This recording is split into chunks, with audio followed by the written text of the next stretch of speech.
This is a recording of Chapter 14 of Survive, Book 4 by Vera Nazarian. You have no notion of what you speak, child, the first priest Shirachet says softly. It's the one option we can never consider, for the simple fact that we don't know what would happen. We do not know which parts are dangerous and where they are located inside the ship, even assuming that such a separation is possible, and it is not the ship in its entirety that presents the problem. If the ship's orichalcum layers are destroyed, it might cause a chain reaction, a reaction of such magnitude that it would rip apart this planet and much of the space-time around it, opening a cascade of dimensional rifts far worse than the one that we already have to deal with. But you don't know that for sure, I say. It might be completely harmless. True, but until we do know, the ship must remain as is. Okay, I see the risk now. I nod. Which means you really do need to go back down inside that ship and try to find out the truth. And I would like to see for myself what's down there. Even as I say it, it occurs to me that I've just volunteered to enter the secret research facility where the Imperator wanted to keep me as a test subject. Even Asen is staring at me. I must be insane. Which is right when the RISCOM alarm sounds, indicating to us that the Ark ship has just activated itself again. For a moment, we all go quiet, with only the noise of the TV feeds in the background. The Imperator looks at Asen and me with a grave expression, then beckons us with his hand to approach. Yes, it's time again to do our newfangled vocal duty back at the Red Office, with its monitors and camera feeds set up, all ready and waiting for us. But just as we stand up to leave the room, while the Imperator is using his RISCOM to initialize the machinery in his office to call up the stadium live feed ahead of our arrival, so as not to waste a precious moment. In that instant, something odd happens on the TV. The crowds go absolutely silent. Literally, the noise levels fall away in a span of a few breaths, and it is near dead silence around the complex. So much so that for a moment I think someone turned off the sound. And then, in that deep pause, we hear the voice of the commentator from the main feed window. And it appears to be, we have something, Poseidon. Yes, indeed, to all our viewers, this is not a mistake. Those of you down there on the ground, you have stopped marching and expressing your concerns, and you are all looking up. It's happening right now, even as I describe the scene to you, Poseidon. Up the sky, up in the sky, yes. Everyone is looking up. May we have a different view angle, please, over at control? There's a momentary scramble on the screen, and then the camera starts to rotate and pan away from the street view of the crowd, where people's faces have gone slack, signs lowered, and they're instead staring upward. The camera leaves them all behind and sweeps up past the background view of the surrounding tall buildings to the open night sky directly overhead. There it is! The commentator says in a surprised voice as the view moves across the deep indigo sky with its usual dense star field, past one of the rising moons. It's the largest, Amrevet, to rest on some kind of odd phenomenon in the shape of a glowing, shimmering, vaguely round blob of light. At the same time, the mesmerized crowds come alive and start to make a different kind of noise, which rises in a fearful swell. What the... Director Tiafon explains, leaning forward. What is that? Asen says, stepping toward the hovering TV panel. At the same time, the Imperator freezes, staring at the screen, while next to him the priest and the STA director do the same. Unbelievable! Poseidon! We have definite confirmation of the previously reported sky manifestation, a phenomenon being seen right here from the heart of Poseidon City Center. Previous sightings have been made beyond our borders all around the lower hemisphere side, and now that it's nighttime, we have full visibility. The commentator pauses, then resumes. And now I'm being told, yes, The object appears to be in a haze and is roughly circular, partially transparent. Its location 40 degrees away from zenith, with Amrevet full and rising below, and Marianne definitely visible but low on the horizon. Pegasus is nowhere to be seen at this time of night. No, my apologies. I am being now corrected and told that Pegasus, the moon, is on the other side of the sky, but that this object could be a massive grouping of Pegasi, a kind of super flock, since it resembles the energy cluster of Rawabashtu, the Imperator cries, and then begins to walk into the door. To the balcony. I need to see this right now. Not needing to be told twice, all of us follow, rushing after him.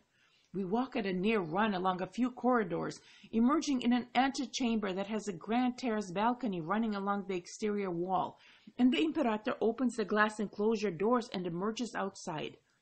Director Theophon, Director Benu, Shirahtet, Asen, and I, and a couple of other staff spill onto the balcony, and cool evening air washes over us. I feel Asen's strong hand steadying me by my upper arm as we stand behind the others and look around. There's no other illumination here, only the natural Atlantean darkness. Distant walls of adjacent palace structures, black gardens below sprinkled with light orbs, and only a few soft sconce lights casting a warm persimmon glow in the interior at our backs. Can you see it? Someone asks. There, is that it? Over to the right and down there, STA Director Benu whispers, pointing up. I see it. The Imperator's hard voice sounds. I look up, straining to see the sky in that direction, and then, somewhere near a rooftop overhang, with a descending green vine with curling white leaves and sparse branches, to the right, I see it. A large, shimmering, impossible splotch of light. It is vaguely round, the size of my pinky fingertip, or maybe a small earth coin, with blurring edges as if it's made out of vapor or possibly cloud mass. However, unlike a normal cloud, it seems to be sparkling or glittering or in some other way exhibiting constant change along its diaphanous surface. What surface? What the hell is this thing? A bizarre energy cluster? An artificial hologram projection or a weird alien mirage? Superimposed against the star-filled darkness of the Atlantean sky, it appears partially transparent. Could it really be some kind of crazy superflock of Pegasi, as the network commentator called it? My mind is blown. Can Pegasi even do that? Can they gather in a flock and form a huge sky cluster and just sit and pulsate up there in the sky? What the hell is it? Even as I wonder, my lips parted stupidly, hearing Asen at my side draw in his breath sharply. The others respond with their own versions of bewilderment. The first priest whispers what could possibly be an incantation or prayer, because all I can guess is that it must be classical Atlanteo. Some of the words are almost familiar, or archaic variations of Atlantean words I know. The only word I'm certain he's muttering is Pegasi. That's incredible. Rovak Benu, the Science and Technology Agency Director, whispers with wonder. I have never seen a Pegasi flock this size. Are you sure? Do you really think those are Pegasi? The ACA Director responds. Especially at night with no solar feeding source. What else could it be? Benu says. Look closely at the fine micro-pattern of colors, swirling and sparkling. That's Pegasi energy. Consider the distance, elevation. I'm guessing at least a mag hektar from ground level. It must be thousands of them. I recall that mag hektar is a measure of distance in Atlanteo. That is approximately 10 kilometers. No, the Imperator cuts in. That's impossible. Indeed, my imperial sovereign, it is very unlikely as you say. The priest echoes him. Then what is it? Director Benu shakes his head and rubs the back of his bald spot. At this point, anything, Asen speaks up. A stealth aircraft, atmospheric gases or chemicals combined causing a cloudburst emission, our own weather tech malfunctioning. I get a crazy thought. What if it's them, the alien enemy of your ancients? Everyone turns frowning. They stare at me. Hush, don't even say such things, Imperial Lady, Hijab Teophon, the Atlantis Central Agency Director, says, after a meaningful pause, glancing round at the others nervously. The Imperator trains his dragon gaze at me, but before he says anything, Director Bennu speaks up. Instead of making nonsense speculations, let's find out. Send research drones, probes, whatever necessary, even pilot shuttles. Agreed, Director Teophon says. Immediately. We need to ascertain the level of possible danger the phenomenon poses, especially if it is something other than Pegasi, such as an incoming comet or meteor, or even an asteroid. There's a grim pause, and this time everyone stares at Director Teophon. Before we proceed, did anyone notice the timing correlation? SDA Director Bennu asks. The Imperator focuses on him. What correlation? Well, the Ark ship had just been reactivated. The alarm went off at about the same time when the phenomenon appeared in our sky. Bennu reasons out loud. My sovereign lord, you and the Imperial Lord and the Imperial Lady were just about to perform the lock sequence when the media interrupted us with the appearance of the Pashtu. Yes. The Imperator curses and nods in agreement. We were interrupted right then. Okay, we need to verify this right now. Simple test. Asen steps back and opens the glass door leading inside. My father, let's return and finish the voice sequence. While we perform it, someone needs to remain outside and observe this thing in the sky and tell us if anything happens when we complete the command. We hurry back inside and take the corridors back to the Red Office and the Imperator's desk with its monitor panels ready to go. Director Teophon is instructed to remain out on the balcony to observe and keep track of the time while the rest of us crowd in the small room. We perform the plural Logos voice chorus command sequence before a mesmerized audience. This time, Director Bennu gets to witness our performance and time it. The Ark ship stops humming as expected and is put to rest until the next time. As soon as it goes silent, the Imperator's wrist comp sounds. It's Director Teophon calling to let us know that the object of light has just disappeared from the sky. What? The Imperator explains with a strange expression. All right, get back here, Teophon. In minutes, ACA Director Teophon comes running to the Red Office. The light object just faded away, my Imperial Sovereign. I timed it. It started to fade at precisely 8th hour, 41 daydreams, and 3 heartbeats, which is the precise time when the Logos voice command sequence was completed. Director Bennu says in an excited voice, checking his own wrist. We have an actual correlation. When you say disappeared, Shiratia chooses his words carefully. Do you mean it moved from its position in any way akin to a flying craft, or did it simply dissolve and fade in place? I mean the latter, Director Teophon replies. There was no motion, no physical displacement, just a dissolving effect, as though someone turned it off. Interesting, Asen says, glancing at me. So that would generally rule out a comet, meteor, asteroid, or any other such natural passing visitor made of cosmic matter from deep space. They don't simply lose their surface albedo at a moment's notice, not unless something steps between them and their reflected light source. And a comet heated up by proximity to hell's radiation wouldn't lose either its ion tail or dust tail that quickly. So what does it mean? I ask. What is happening? Now we send out the tech equipment and begin the test to find out. Director Bennu glances at me with an almost pleased level of animation. It's scientific curiosity kind, and I get it. Really, I do. Curiosity is killing me also. Except now I am also terrified. It's really late evening, after 11th hour, and there is still relentless activity both here in the palace and on the media. After the Mysterious light blob object abruptly disappeared from the sky during our most recent voice command sequence, and the Poseidon crowds reacted with appropriate fear and confusion. They eventually started to disperse. Media crews and various network and law enforcement hover cars continued to patrol the downtown area, but it soon devolved into empty chatter and baseless speculation.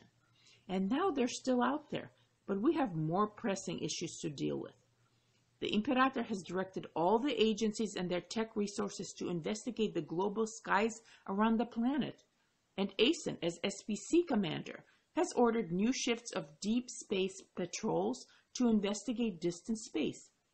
In addition, there have been foreign heads of state calling the palace, and the Imperator has been busy talking not only to the Farikon of New Deshret again, who called at the start of his own mourning, but to the Crown Hereret of Vainat, the first speaker of the Ennead of Obasti, the Rai of Ptaleon, and the Rai of Shuria, the Hetmet of Kurartu, and, my God, the countries and ranks all spin in my head, and I cannot even remember who all these people and places are. Naturally, the visiting Oratorat of Eos Heket, who is staying right here in the palace, has requested another immediate imperial audience to discuss the potential global crisis. Now that the phenomenon observed in the night skies all over the globe earlier has reached our hemisphere, it's night here, now in Atlantida, in the upper hemisphere, while the opposite side of the planet with New Deshret is experiencing daytime. These other countries are mobilizing their own resources to look into this anomaly. Are they overreacting?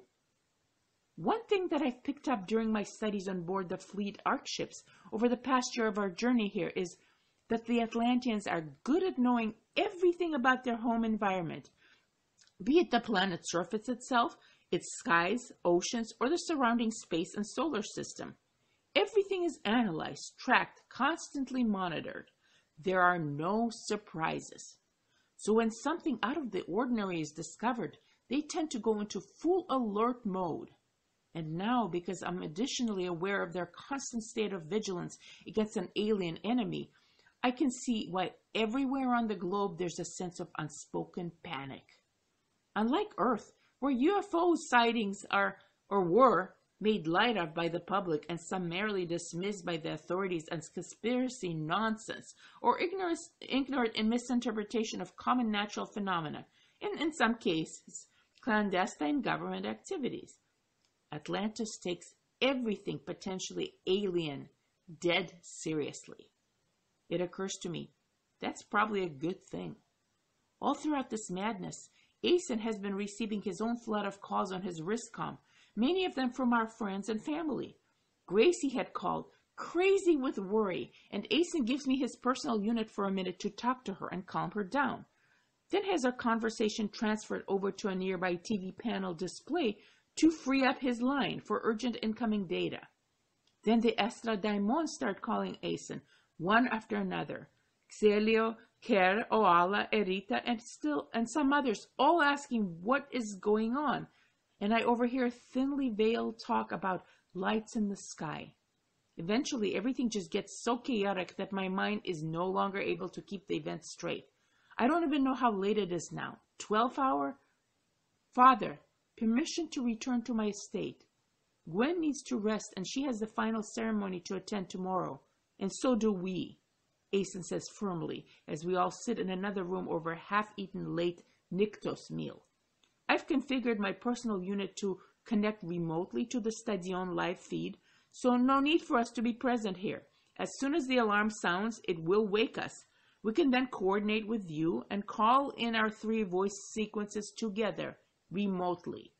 As for the rest, I'm getting SPC reports in real time, so we'll let you know if anything important comes up. The Imperator has a feverish, tired expression on his face. Yes, fine. There are enough people working on this Huchvak issue that a few hours of rest will not harm. It is important for all of us, indeed, of necessity if we are to function. And so the Imperator dismisses us and the directors and his other staff. Come, Gwen, Asen tells me gently, as I'm barely keeping my eyelids open while I sit hunched in my seat rubbing my elbows with my fingers to keep myself alert. Let's go home. We returned to Fuenos Heights around midnight ghost time, flying over a brightly lit city that seems to have lost its ability to sleep. Even the air traffic is excessive for this time of night, as residents scramble to their destinations later than usual. At the doors of the estate, Gracie and Gordy hurry toward us, followed by Oala, La Ronda, Keruvat, and Dawn, while most of our friends are gathered in the large living room. G2, what the hell is going on? My brother Gordy says with an uncustomary frown. Gracie just rushes at me and hangs around my neck. Oh, I can't even begin to explain. I attempt to speak after crushing Gracie in with my arms. And what are you all doing up? Never mind. We went outside and saw it. The big light thing, Gracie says with very wide eyes. The one that's all over the TV. And then it disappeared. Just like that. LaRonda snaps her fingers, throwing a quick glance behind her where Hasmik is waving at us from the living room sofa and pointing to the levitating TV panel before her. Blaine is seated in another chair nearby, eyes glued to the media feeds, with a serious look on his face. His hoverboard stands upright behind him, leaning against the chair back. Occupying a chair next to Blaine is Zarita, who looks up at us at once with a warm smile and waves, holding a tall glass. Cass, finally, you're back. Come over and look. Xelios' low, sensual voice sounds from the back of the room where a glassed-in wall leads to a balcony outside. Can it wait? It's been a long Shebet-filled day. We really should get to bed, Asen says tiredly. Gwen needs to rest before the game ceremony tomorrow, and to be honest, I could use some rest myself. They have no idea that we will have to wake up possibly several times in the middle of the night to perform the damn command sequence, I think. Asen hasn't told them the details yet. Gwen survived the games, and she's going to be just fine tomorrow for a silly ceremony that shouldn't take longer than an hour. Ohala pushes her way past the tall figure of Keruvat and taps me on the upper arm with a smile. Right, Gwen? Of course, I reply with a tiny smile of my own. But after dealing with his imperial father all day, Asen really could use some rest. In a moment of exhaustion-induced amusement, I start wondering if anyone noticed how we both just used the other person as our excuse. Is this the next level in our relationship? All right, we'll stay for a few minutes, Asen says to Ker with a meaningful look and heads to the living room. You guys want some food? Something to drink? Gracie interrupts, gesturing at a side table with some leftovers from their own Niktos meal. But I shake my head tiredly. Then I pause. On second thought, some water or Nikari juice, maybe? Gracie just nods and goes to get my drink. So, are you going to fill us in on what's up, Cass? All that SBC activity. Don't think I didn't notice the reports pouring in all day. Keruvat asks meanwhile, walking next to Asen and me as we find seats on the sofa. Xelio is out on the balcony with the two aides, Genyo and Anu, and also Chioko. They are using some kind of spyglass or telescope devices to stare up at the sky. In a moment, Asen checks his wristcom where a new stream of data appears on the band display. Asen, I say, you promised me my own wrist thingy unit. Oh, yes. He looks up at once and his gaze rests on Genyo. Rukat, over here, please. Everyone on the balcony turns around briefly, except for Genyo himself, who appears to be engrossed in the sky. Genyo Rukat, Asen repeats louder. On the balcony, Anu elbows Genyo hard in his side to get his attention and glances back at us with a crooked grin as soon as the other aide almost jumps with alarm, finally getting the message. Next to me, La Ronda shakes her head and whispers, Geez, what an a-hole. Genyo comes over, apologizing sheepishly to Asen and me, and Asen explains to him about the need for my own personal wristcom. Oh, of course, Genyo says in his mild tone, tightening his forehead slightly, then biting his lip, which apparently helps him think. Let me go upstairs and find a blank unit. I'll configure it right now, should only be a few minutes. Good, Asen says. Speaking of minutes, make sure to include an easy minutes to daydreams conversion function. Gwen, All of us, actually, will be using the Daydream's precision scale in the coming days for some of our work. Genyo nods politely and heads upstairs. Asen's wristcom sounds a tone. More incoming data or messages or calls. Imam Revu checks it and this time looks up with a frown. I know that resigned look and I know that ringtone. Your father? I ask. My father. I moan. Oh, what does he want now? Asen doesn't answer immediately and continues to scan the incoming news on his wrist. And when he does, he appears almost surprised. Strange. My father says that if that certain alarm sounds again, for the moment we're to ignore it until further notice. What? My mouth opens in confusion. So he wants us to ignore the ancient... Asen puts up his hand, silencing me with a gesture. Ker and Oala are staring at us curiously. And then he adds, I see his reasoning. He needs that certain object to be fully active in order to keep the light manifestation present in the sky long enough for us to study it. Makes sense. It's the only way our instruments and drones and pilots can try to approach and analyze it. Cass, no need for secrecy here. We all know it's something to do with a certain grail that is a ship, Kerovat says with a snort. So spill it. Asen sighs. All right, because it is too damn late and I'm tired and things are only going to get more complicated. In a few quiet sentences, Asen explains to everyone what we've been doing all day today. Kerovat lets out a held breath. This is bad, he says. This is really bad.